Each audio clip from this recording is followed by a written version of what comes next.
I'm Janusz Rawiński, welcoming you to another episode of TVP World Talks.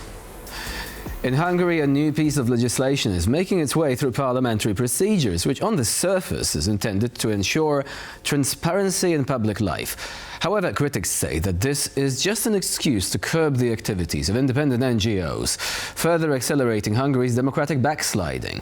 So will Viktor Orban's crusade against foreign funding for civil society institutions bring about the wrath of the European Union? Is this really the beginning of the end for the freedom of speech in Budapest? Joining us now to discuss this is Katalin Cseh, Member of Parliament from the Momentum Movement. Hello and welcome to TVP World. Hi, thank you for having me. So let's begin with the legislation itself. It was actually reported it would be going through parliamentary hearings.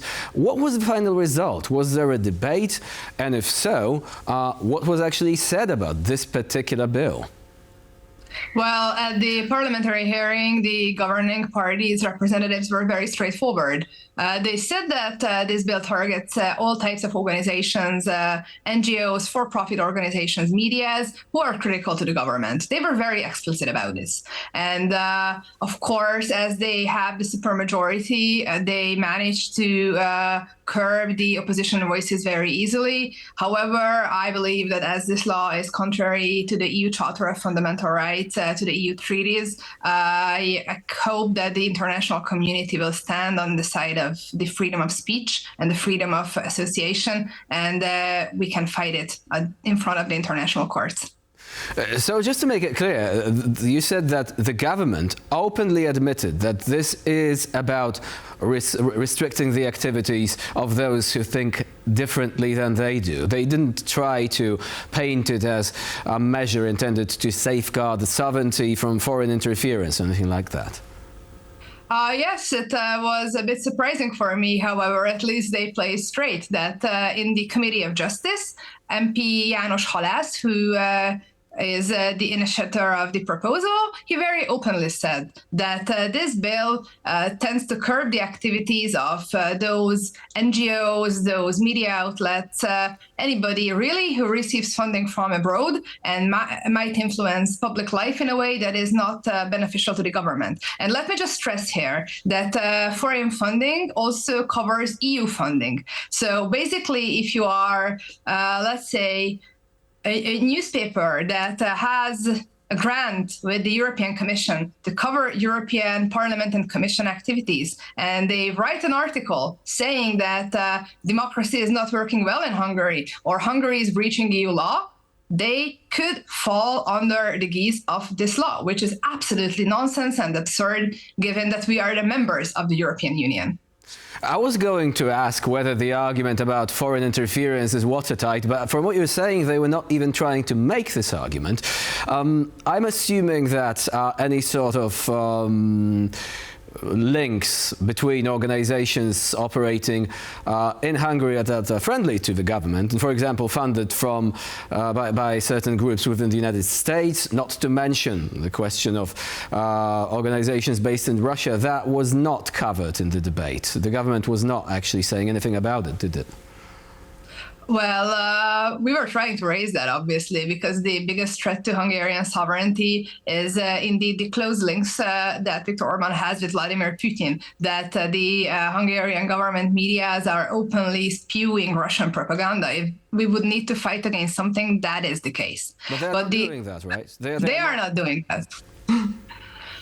And on the contrary, so the law is phrased in a way that if you are an entity that has an effect on the public debate, is able to influence the thoughts or behaviors of Hungarian voters, you receive funding from abroad, and you criticize the constitution on the base of whether Hungary is a democracy, whether our alliances, international alliances, are going in a good direction. If you criticize the family policies of the government or all that, then you can be penalized. So this is not only about receiving foreign funding, but using foreign funding in a way that is critical to the government's policies. So this is absolutely absurd. So in a way, it is quite transparent from what you're saying once again, is that if there was an organization based in the United States and they wanted to promote traditional family values, for example, some sort of Republican think tank, then it would not fall within the scope of this legislation. It is only when it is critical towards government policies or its ideological framework that the legislation kicks in, right? You're correct indeed. So, for instance, if there is an NGO funded by Russia who says that Vladimir Putin is a great guy and Viktor Orban is very right to follow his every single order in the European Council, then it is perfectly fine. If you are a journalist receiving an EU grant, writing about Vladimir Putin is a war criminal and Viktor Orban is complicit in supporting them, then he has a problem. So this law is directly out of Putin's playbook. And as we have an election coming next year and the government is in a very difficult position, they are openly turning up the level of oppression, targeting every critical voice. And we just have to fight against it at every front that is possible. So the big question is what the European Union would be prepared to do, because this is not Georgia or Serbia. These are not Hungary is a member state, it's not a candidate country. So theoretically, the scope of action would be broader. But the question is, has the Orban government become, in a way, inoculated against pressure? Throughout the years, it was accused of democratic backsliding, problems with the rule of law, issues related to corruption and financing, and so on. And yet, it continues to function as a member state. Of course, it's not about removing anyone from the European Union, but also it appears that it is not actually backing down. It is doubling down on its practices.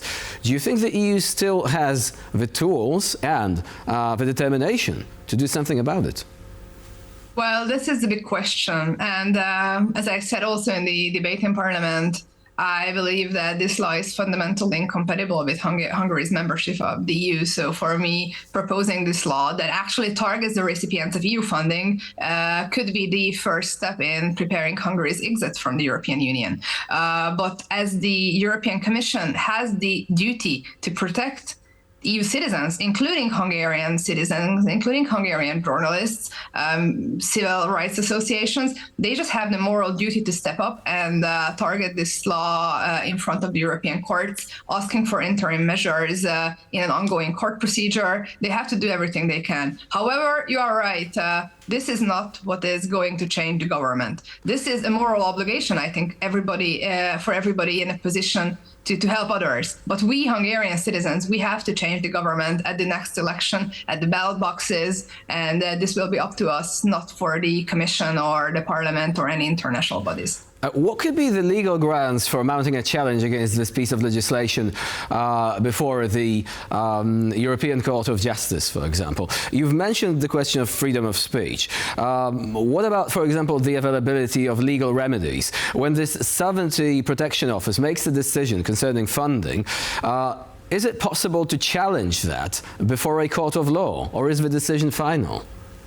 No, this is also a very big problem, that there is a deep lack of due process. So it is not possible to access the full scale of legal remedies if your organization is targeted. And let me just stress here that the penalties that one might receive for falling under the scope of the law could ultimately lend to the closure of the organization. They are not allowed to also access domestic funding.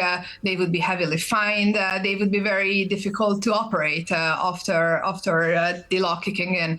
But as there is an ongoing court case against the establishment of the Sovereignty Protection Office, the European Commission could ask for interim measures in that case in order to